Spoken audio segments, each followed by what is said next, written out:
आखिर 4 तारीख को प्रतापगढ़ में समाजवादी पार्टी अपना स्थापना दिवस मनाने के लिए मजबूर क्यों हुई। साथियों, समाजवादी पार्टी ने प्रतापगढ़ में अपने दौर इक़्तिदार में जुल्म का इतिहास कायम किया। समाजवादी की हुकूमत में प्रतापगढ़ में स्थान गांव की बस्ती फूंकी गई। एक मरतबा नहीं, 2 मरतबा बस्ती पर हमला हुआ। प्रतापगढ़ में सीओ जियाउल हक की हत्या हुई। और न सिर्फ प्रतापगढ़ में बल्कि उत्तर प्रदेश में समाजवादी पार्टी के दौर हुकूमत में सबसे जघन्य जो हत्याकांड हुआ वो मुजफ्फरनगर में हुआ और लगभग 40,000 लोग दंगे के बाद बेघर हो गए। लेकिन समाजवादी मुखिया पास में ही सैफई में बैठकर नाच देख रहे थे और उन्होंने कभी मुसलमानों के घाव में मलहम लगाने की कोशिश नहीं की।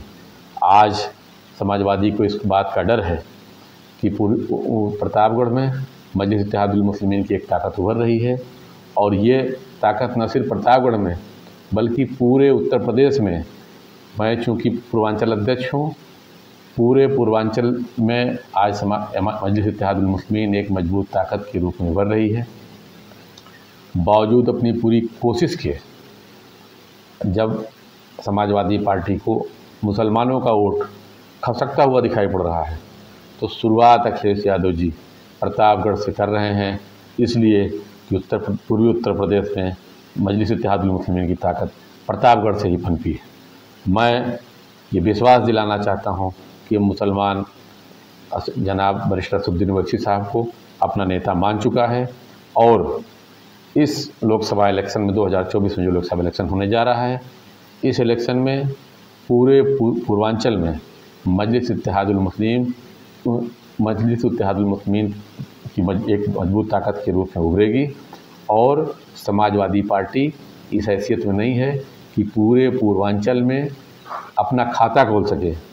मैं पूरे विश्वास के साथ कहता हूँ, आपको यकीन दिलाना चाहता हूँ कि अब समाजवादी पार्टी की वो ताकत नहीं रही, वो हैसियत नहीं रही। समाजवादी पार्टी ने लगातार मुसलमानों को छल किया, मुसलमानों के वोट लिए और उनका शोषण किया और एक वर्ग विशेष के लोगों को समाजवादी पार्टी ने फ़ायदा पहुंचाया, जिसका सबसे मेजर वोट था। उत्तर प्रदेश में 22% मुसलमान बसता है, 22% मुसलमानों का वोट लेकर के सिर्फ 7% वोटों के साथ समाजवादी पार्टी बार बार सरकार में आई और मुसलमानों को कोई प्रतिनिधित्व नहीं दिया। इसलिए अब उत्तर प्रदेश का मुसलमान जाग चुका है और उसने जनाब बैरिस्टर असदुद्दीन ओवैसी साहब को अपना नेता मान लिया है। इस लोकसभा इलेक्शन में उसके नतीजे आपको पूरे पूर्वांचल से दिखाई पड़ेंगे। न सिर्फ प्रतापगढ़ बल्कि पूरे पूर्वांचल में समाजवादी पार्टी एक भी सीट निकालने की स्थिति में नहीं रहेगी इंशाअल्लाह। और प्रतापगढ़ में आपने देखा कि बाई इलेक्शन में और जनरल इलेक्शन में मजलिस इत्तेहादुल मुस्लिमीन ने अच्छा प्रदर्शन किया और लोकसभा चुनाव में समाजवादी पार्टी चाहे अपने जिस कैंडिडेट को उतारना चाहे प्रतापगढ़ उतार ले। मैं ये वादा करता हूँ कि प्रतापगढ़ से समाजवादी पार्टी को हरा करके यहाँ से बुक कर दूँगा। इन्हीं बातों के साथ अपनी बात खत्म करता हूँ।